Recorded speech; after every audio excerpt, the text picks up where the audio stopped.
Ali estão as nossas hashtags para você participar e a enquete está aberta. Antes de falarmos de Flamengo e Vasco, Daniela Boaventura vem aí com as informações do Mengão. Mais de meia hora de uma entrevista que você ainda vai conferir ao vivo na tela do Fox Sports. Agora, o PVC, licença, vou interromper a conversa, é aquela pessoa política, né, que faz pergunta legal. Eu cheguei aqui do lado do Zé já para preocupar, já muda a fisionomia do treinador, porque tem um Flamengo e Vasco chegando na frente, né, Zé? O que você está esperando desse jogo? E, primeiro de tudo, onde você acha que deveria ser esse jogo? Difícil a resposta, né? Porque com o Maracanã do jeito que está, não teria palco melhor do que o Maracanã. Vamos esperar a federação decidir logo mais, mas independente de onde for, vai ser um grande jogo, duas grandes equipes, um clássico e sempre, quando se trata de Flamengo e Vasco, sem previsões, espero que o Flamengo possa sair vitorioso, buscar essa vaga na final. Pois é, o PVC estava aqui falando de história, você é um conhecedor profundo dessa história de Flamengo, está aqui há muitos anos, e a história recente de Flamengo e Vasco, ela não é tão positiva assim, né? Já são 9 jogos desde 2015 que o Flamengo não consegue vencer. Dessa vez é uma eliminação se não vencer de novo. Como é que você está preparando a cabeça dos teus jogadores para esse momento? A gente sabe que número não entra em campo, mas o peso entra. Bem, isso é um fato, né? Já aconteceu e nenhum de nós aqui temos como mudar isso. O que a gente pode é fazer uma história nova, a gente está bem focado para o jogo e com certeza a partida que vai ser decidida em detalhe, a gente está se preparando bem para tentar neutralizar as armas fortes do Vasco e poder sair com a classificação. Muito bem, foi bom o papo lá com o Zé Ricardo, PVC? Foi bem bom. Falando sobre Libertadores, o Visão Fox, você está acompanhando a série que começou com o Jair Ventura, sobre dos técnicos dos clubes brasileiros que vão disputar a Libertadores. Já está prontinho para entrar no ar daqui a pouco o Roger Machado. O Zé Ricardo a gente gravou hoje, vai ter Renato Gaúcho, vai ter Eduardo Batista, vai ter Dorival Júnior, vai ter Wagner Mancini. E o Zé Ricardo falou muito sobre as coisas que envolvem o Flamengo na Libertadores. Da montagem do elenco, da tradição dos técnicos da casa darem certo, da carreira dele, que não foi jogador profissional, parou no juvenil do Olaria e do São Cristóvão, de tudo isso que vai envolver o Flamengo na tentativa de fazer o Flamengo ser campeão da Libertadores depois de 36 anos. Muito bem, então vale a pena o convite. E um outro convite para você hoje, o Boa Noite Fox, 9 da noite, com a apresentação de Nivaldo Preto, receberá 2 convidados de luxo. Diego, meio-campo do Flamengo, e Abel Braga. Portanto, teremos uma dupla Fla-Flu aqui, Diego do Flamengo e Abel Braga, técnico do Fluminense, estarão no Boa Noite Fox, imperdível, 9 da noite, com o comando do Nivaldo Prieto.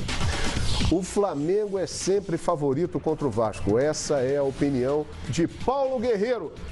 É isso mesmo, Oswaldo Pascoal? Para o Guerreiro, embora ele nunca tenha vencido o Vasco, vestindo a camisa do Flamengo, diga-se de passagem. Mas a gente não pode confundir as coisas, né? Confundir favoritismo com vitorioso tem uma diferença muito grande. Você pode achar o time do Flamengo melhor, o time do Flamengo está com uma estrutura melhor, vem vencendo as suas partidas e eu acho que é favorito, mas isso não dá a certeza que o Flamengo vai ganhar do Vasco da Gama. Aliás, a história não tem dito isso, né? Nesses últimos tempos. Mostra exatamente ao contrário. Então eu acho que ser favorito é ter o melhor time numa análise tática, no posicionamento, naquilo que você está vendo do time do Flamengo. Ponto. Vai ganhar o jogo? Eu também não sou capaz de afirmar isso, não. Favoritismo não significa vitória antecipada, João. E o problema é que ali no meio da frase tem a palavra sempre. Ele falou que sempre é. Edmundo? João, é muito simples. É muito simples. Eu acho que o Guerreiro falou como jogador do Flamengo. E aí, se o jogador do Vasco disser o Vasco também é sempre favorito contra o Flamengo, também é plausível. Porque cada um defende as suas cores. Agora, na prática, não é isso que tem acontecido. Independente se o Flamengo disputou o título da Série A e o Vasco estava jogando a Série B. Né? Teoricamente, o time de Série A é mais forte, mas o resultado mostrou que o Vasco, pela grandeza da sua camisa, pela sua tradição, pela força da sua torcida, está em vantagem no confronto, pelo menos nesses últimos anos. O futebol praticado em 2017 do Flamengo tem sido melhor, tem sido mais vistoso, o time já mais pronto do que a da equipe do Vasco. Agora, num jogo único, os jogadores crescem. E aí você pode ver o Nenê fazer uma partida espetacular, você pode ver o Thales brilhando, porque como já aconteceu com outros jogadores que nem eram tão brilhantes assim, mas que brilharam nesse clássico, de ambas as partes. Enfim, não seria normal o Guerreiro dizer o contrário, dizer não, o Vasco é favorito, porque aí ele ia comprar uma briga com o seu torcedor. Então ele, para ganhar o seu torcedor, diz que é favorito. Provavelmente, durante essa semana, a gente vai ver alguma declaração aí do Rodrigo e de outros jogadores que sejam assim. O presidente vai falar. O presidente vai falar. Vai falar. Então, ele não vai falar, ele vai. Eu acho que isso ajuda a fortalecer essa grande rivalidade. Olha isso, preste atenção. Olha ali no nosso L Interativo. Eu estou enxergando direito? Nem tanto, mas estou vendo ali. É F5, F-Sim 88%. É isso mesmo, produção? 88%. Cadê a torcida do Vasco? Trabalhando. Rapaz, o que, Edmundo? Olha o Edmundo, rapaz. Animal, Edmundo, olha ali. Edmundo veio armado, hein, João? Não, é verdade. É o animal, pai. Tá solto o animal no... Pô, eu sou vascaíno. Eu não tô conseguindo votar aqui porque eu tô trabalhando. Ô, João, agora tem um detalhe aí. Tem um detalhe. Eu concordo com tudo que disse o Pascoal. Tudo. Ser favorito não significa que vai ganhar o jogo, não é vitória antecipada. Várias circunstâncias apontam um favorito para a partida. Se a gente reunir retrospecto, vai pesar o favoritismo para quem? O retrospecto recente. Para o Vasco. Agora, momento, vai pesar para o Flamengo. Então, por isso que eu prefiro ficar em cima do muro. Eu acho que é um jogo sem favorito. Sabe o que acontece? Para o próximo sábado. Agora, Eugênio, nunca, desde que o Guerreiro chegou ao Flamengo, ele nunca esteve tão bem preparado e num momento tão bom como esse que ele está vivendo. Sim. Mas isso não justifica o que ele isso disse. não tem relação com a declaração dele. Mas favorito. Mas se ele está chamando a responsabilidade agora, nesse momento, ele tem condição a palavra de resolver. sempre é mal colocada. Porque nós já tivemos na história, ao longo da história, vários momentos em que o Vasco era favorito contra o Flamengo e perdeu. A torcida que tem um pouquinho mais de rodagem vai lembrar do jogo do Campeonato Brasileiro de 1989, quando o Vasco tinha montado um timaço e o Bugica foi lá e ganhou, fez 2 gols. E ficou conhecido na época como o Caçador de Marajás, porque o time do Vasco que acabou sendo campeão brasileiro, na sequência naquela mesma competição. Mas o Vasco era o favorito. A questão toda é assim, não existe sempre favorito, existe a cada momento um favorito. Só que não dá para, nesse caso, a gente avaliar o favorito, simplesmente o favoritismo deste jogo, pelo aspecto técnico, que obviamente o do Flamengo é melhor. Mas o aspecto técnico do Flamengo já era melhor em alguns desses últimos jogos em que o Vasco saiu vencedor. Porque, eu vou dizer mais uma vez, sempre procuro ver futebol não só com o aspecto técnico. Tem 4 valências no futebol. O aspecto técnico, o tático, o físico e o psicológico. E o Vasco surpreendeu o Flamengo, ou se sobrepôs ao Flamengo nesses últimos jogos, especialmente no aspecto psicológico. O Vasco entrou com uma postura de superior em campo, mesmo que tecnicamente fosse inferior. Mas isso, de certa forma, intimidou o time do Flamengo dentro de campo. E esse Flamengo que hoje, tecnicamente, é melhor que o Vasco, tem nesse jogo a chance de se livrar dessa pecha de time que, diante desse maior rival, se diminui. É a hora de chegar e acabar com isso. Nos últimos dois anos, por aí pelo menos, tem sido dessa forma. O Flamengo diminui, ele contra o Vasco, ele mas tem uma segura coisa um pouco. Eu acho que tem uma coisa que mudou. Eu estou de acordo que o favoritismo absoluto não existe. Se você perguntar para mim quem ganha o clássico, e ainda depende das circunstâncias do estádio, de ser torcida única ou de não ser, mas se eu disser seco, eu vou apostar no Flamengo. Sabendo que o clássico tem o imponderável, que o Vasco pode ganhar o jogo. Mas o Flamengo tem uma coisa que ele não tinha nas últimas edições do Clássico, que é a sequência desse trabalho. O maior reforço que o Flamengo tem neste ano é ter começado o ano com o time pronto. Reforçou. Foi buscar o Berril, Além foi do buscar Ninho o do Trauco, foi buscar o Rômulo, além da estrutura. Mas você tem hoje uma equipe que ela, se você pega ali, Alex Muralha, Pará, Hever, Rafael Vaz, Trauco, saiu o Jorge. Aí você tem o Rômulo, que é para ser melhor que o Márcio Araújo. O Ilharão, o Diego. Faltava dúvida dos 2 pontos do ano passado inteiro, ficou mudando os pontos, e Guerreiro. A espinha dorsal, ela tá mantida direitinho. Esse é o grande ponto favorável ao Flamengo. Por isso que o Flamengo começou o ano que se não dá uma medida exata, porque o Campeonato Estadual e a Primeira Liga não dão medidas exatas. Jogar contra o Grêmio Reserva em Brasília não é a medida exata. A medida vai se ter com o tempo passando e adversários mais fortes sendo enfrentados, mas começou com 7 vitórias consecutivas, como não tinha desde 2011. É fruto dessa estrutura mais bem montada. Por isso, eu acho que o Flamengo chega melhor para esse clássico do que chegou para os últimos. Agora, o clássico sempre tem diversas histórias que a gente vai ter. O Eugênio lembrou do Bugica.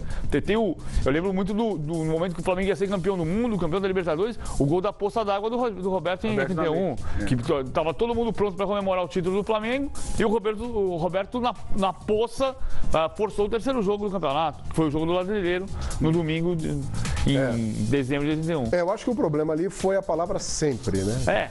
Existiram momentos na história que o Vasco estava melhor e era o favorito, nesse momento o Flamengo é melhor e é o favorito, agora sempre... Agora é ótimo que ele fale isso, João. Por quê, hein? Porque a gente está aqui agita o jogo, porque mexe com as pessoas. Não é uma provocação violenta, não incita a violência, não só bota uma pimentinha.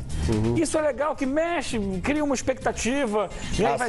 A cidade vive esse clima. Vive esse tipo de coisa. A cidade vive o clima do Vasco e Flamengo, com certeza. Eu acho que você concorda ou discorda do que ele falou, o flamenguista vai concordar, mas gera uma situação de promoção do jogo, o que é positivo, porque tem gente que hoje em dia tem essa coisa do politicamente correto, usar isso aqui como motivação, coloca no vestiário, que não sei. O time não precisa de motivação para jogar um Vasco e Flamengo. O jogo por si só é a maior motivação, ainda mais valendo vaga na final da Taça Guanabara. Então não precisa de motivação extra, mas gera o tititi, gera Mas esse tititi, Edmundo, em cima do jogo. Motiva de alguma forma? Você já jogou vários clássicos e com certeza na época do Edmundo era mais solta essa provocação e tal. Alguma coisa que era falada do outro lado, vocês comentavam, usavam para se motivar mais? Isso na prática existia? Você acha que existe isso? Eu sou mais velho, né? Então, assim, não tinha... Assim, eu sou da época do jornal. Então, o cara te falava um negócio hoje aqui para sair no jornal no dia seguinte. Mas no rádio o pessoal falava... No rádio também. Então, o que acontecia? Sempre havia provocação, mas era em prol de projetar e de valorizar o clássico, né? E isso mexe muito internamente. É uma semana diferente? Com certeza. Tanto no Vasco quanto no Flamengo. A preparação é maior, todo mundo pensando nesse jogo. É um campeonato à parte. Foi criado isso, mas isso é real. Derruba treinadores, que não é o caso, nenhum dos dois treinadores estão assim em momentos ruins para poder se perderem for mandado embora, mas acaba derrubando treinadores. Agora, eu acho bem bacana, eu acho que é uma pimenta positiva para esse grande clássico. Agora, ele é bonito, com todo respeito a todos os estádios do mundo, mas ele é bonito no Maracanã. Isso aí, mínima chance. Então, e eu acho que ele está esvaziado um pouco por isso, por não ser no Maracanã. Agora, é inegável que é um clássico das multidões, que mexe com botafoguenses, com tricolores, com mesmo quem não torce pro time. Para quem não torce... Dos milhões. E dos milhões. Então, o Edmundo tocou num ponto importante, que é só... A gente sabe que não é Maracanã. Mas tem assim como eu falei agora há pouco da torcida única, se resolvesse o problema, tudo bem, mas não está resolvendo, a gente tem que bater aqui todo dia, toda hora que não tem Maracanã, tem que tomar uma decisão sobre isso. Mas parece que uma decisão está começando a se aproximar. Está na mão da Odebrecht de definir quem é que ela vai entregar a concessão. Mas o problema é que ela não tem a segunda opção. Mas ela tem uma obrigação. Não, mas o problema é que ela não tem a segunda opção. Porque, pelo que eu li, né? Você posso estar enganado. O Fluminense e o Flamengo só aceitam negociar com um consórcio. Mas ela tem a opção de entregar para o outro. E aí vai ser uma catástrofe maior ainda. Mas hoje ela tem uma obrigação. Enquanto não tiver a entrega para uma outra concessionária, o processo de licitação entregou para o consórcio, para Maracanã S.A., a obrigação de cuidar e de entregar o Maracanã à comunidade. É lógico. É como entregou em condições. Assim, o ponto... A concessionária recebeu em condições de jogo. A gente não pode se conformar... A gente não pode se conformar que tem um bem público que foi concedido para ser usado por uma empresa e que essa empresa não devolve esse bem público para a comunidade, que é o que está escrito no processo licitatório.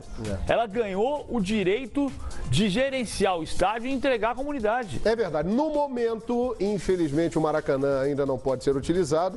Tomara que seja no Engenhão. É o que a gente torce. Tomara que se consiga aí uma decisão para que o jogo seja no Engenhão com as duas torcidas e que os organizadores do jogo, a Polícia Militar, todos envolvidos, deem segurança às pessoas que irão ao estádio. Tomara que aconteça lá. No mais tardar, no amanhã, tem que ter uma decisão sobre isso amanhã, na tarde, no máximo. Tem venda de ingresso, né? Venda de ingresso para quarta. Exatamente. Então não pode demorar muito, tomara que saia hoje, mas no mais tardar amanhã, uma definição. O Juliano Casfaria está dizendo aqui na hashtag Expediente Futebol.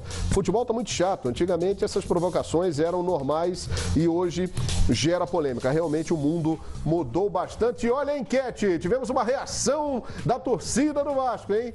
EF não 32, EF sim 68, mas continua uma vantagem expressiva ali da maior torcida do Brasil, a torcida do Flamengo. Você concorda com o Guerreiro? Flamengo é sempre favorito contra o Vasco, sempre favorito? EF sim, EF não.